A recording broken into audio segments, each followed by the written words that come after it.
Hello అండి. ఈరోజు వచ్చేసి మనందరికీ కూడా ఒక స్పెషల్ డే అండి.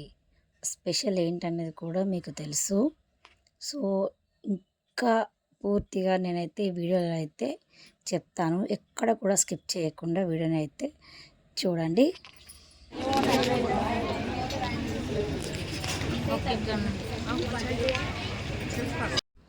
ఈరోజు వచ్చేసి గురు పౌర్ణమి కండి. ఇది అయితే ఒక ముఖ్యమైన రోజండి.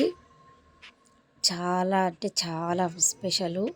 సో ఇలాంటిదైతే రోజైతే మనకైతే చాలా తక్కువ సార్లు అయితే వస్తుందండి.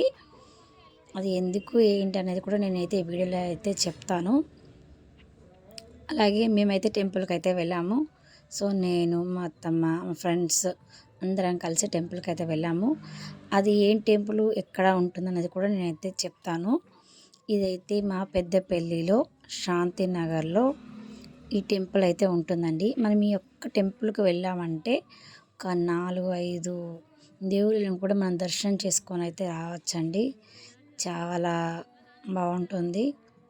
అలాగే ఇక్కడ ఏంటంటే రావి చెట్టు, గణపతి, రాములవారు, ఆంజనేయ స్వామి, సాయిబాబా, నవగ్రహాలు ఇంకా కూడా ఉన్నాయి. నాకు వాటి పేర్లు తెలీదు.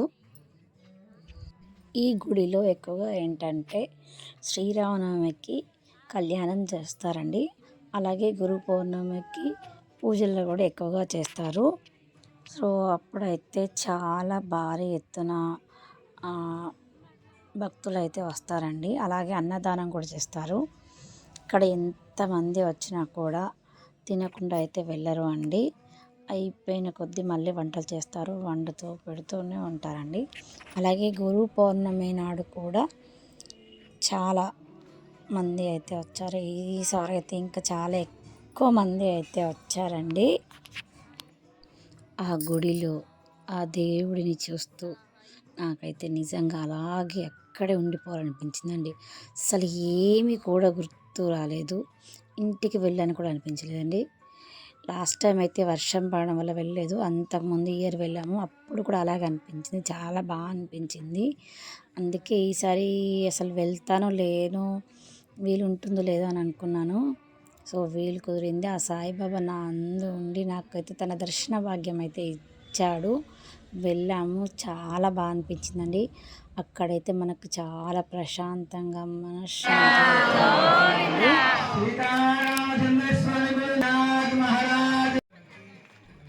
ఈ గుడిలో అయితే ప్రతి ఒక్కరు కూడా 12 లోపు అయితే వెళ్తారు అండి. ఎందుకంటే 12కి అయితే సాయినాథునికి హారతి అయితే ఇస్తారు.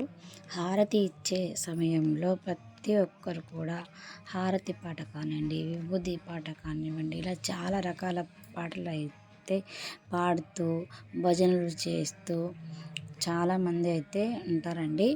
అలాగే పూజ మొత్తం పూర్తి అయిపోయేంత వరకు అయితే 12:30-1 వరకు అయితే ఆ స్వామివారి అయితే అన్ని పూజలు అయితే అయిపోతాయండి. అలాగే మేమైతే మామూలుగా గురు పౌర్ణమి నాడు శ్రీరామనవమి అయితే వెళ్తామండి. ఇక్కడ ప్రతి ఒక్కరు కూడా ప్రతి గురువారం వెళ్తారు. అలాగే ప్రతి నెలకు ఒకసారి అయితే ఇక్కడ అన్నదానం అయితే చేస్తారు. కొన్నిసార్లు మనం అనుకున్నవి జరగవు, కొన్నిసార్లు మనం అనుకోకుండానే జరుగుతాయండి. అవి ఏంటి, నాకైతే 2 అయితే జరిగాయండి. గుడికి నేను అనుకోకుండానే వెళ్ళాను. అలాగే ఆ సాయినాథుని ఫొటోస్ వీడియోస్ తీసుకుంటాను లేదో అని అనుకున్నాను, తీసుకున్నానండి. అలాగే నాలాగే చాలామంది కూడా ఆ దేవుని ఫోటోలు వీడియోస్ తీసుకున్నారు. ఫొటోస్ తీసే వాళ్ళు కూడా వచ్చారు. అలాగే మాకైతే పూజ అయిపోయి స్వామివారి ప్రసాదం తీసుకొని ఇంటికి వచ్చేసరికి మాకైతే 2:30 అయితే అయ్యిందండి. నేను మీకు ఈ వీడియోలో ఒక ముఖ్యమైన విషయం అనేది చెప్తాను అన్నాను కదా. సో అదేంటో చెప్తాను. మనకు ప్రతి ఇయర్లో గురు పౌర్ణమి అనేది వస్తుంది కదండి. సో ఈ ఇయర్లో ముఖ్యమైనది ఏంటంటే గురువారం రోజు గురు పౌర్ణమి రావడం అనేది చాలా విశిష్టమైన రోజు అండి. ఈరోజు మనం ఏ కోరిక అయితే కోరుకుంటామో అది అనేది తప్పకుండా మనకైతే నెరవేరుతుందండి. ఈరోజు ఆ సాయినాథుడికి ఎంతో ఇష్టమైన రోజు.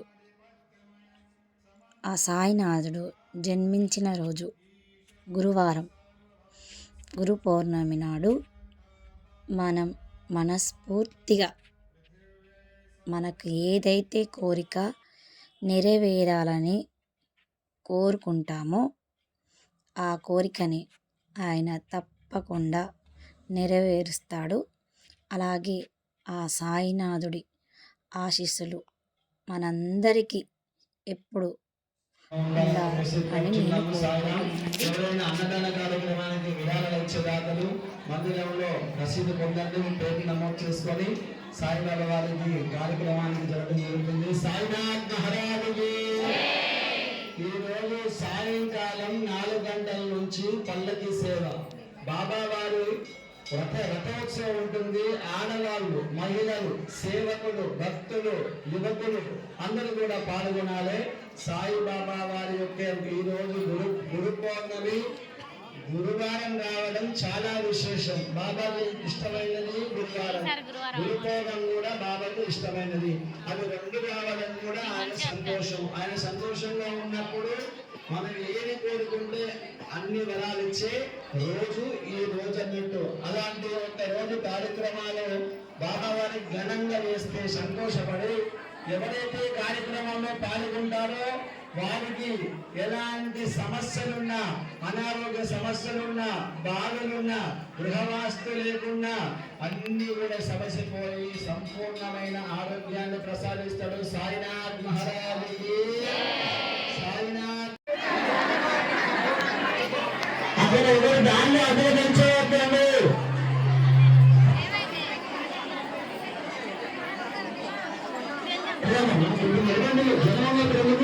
ప్రశాంతంగా వచ్చి కూడా అద్భుతం. అది కాక దర్శనం చేసుకుని వాళ్ళని గాయమన్నారు.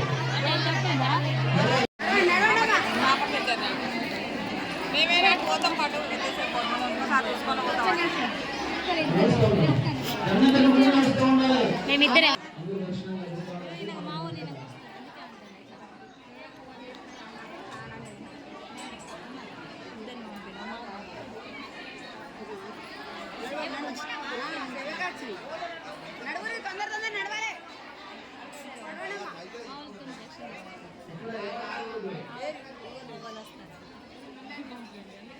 నేనైతే సాయినాథుడి పాదాలను అయితే దర్శనం చేసుకున్నాను. సో అప్పులనేసి నాకు అనేవి అలా ఉండిపోయాయి. ఇదైతే సాయినాథుని విగ్రహం అభిషేకం అయితే చేశారు. సో చాలామంది ఈ విగ్రహాన్ని కూడా దర్శనం చేసుకొని అయితే వెళ్తున్నారండి. ఇదైతే గుడి మొత్తం అయితే ఇలా ఉంటుందండి. అది రాముల వారి గుడి, ఇదైతే సాయిబాబా గుడి. సో కొంతమంది గణపతిలో, కొంతమంది రాముల వారి గుడిలో, ఇంకొంతమంది సాయిబాబా గుడిలో అయితే ఉన్నారండి. సో దర్శనం అయితే అయిపోయింది.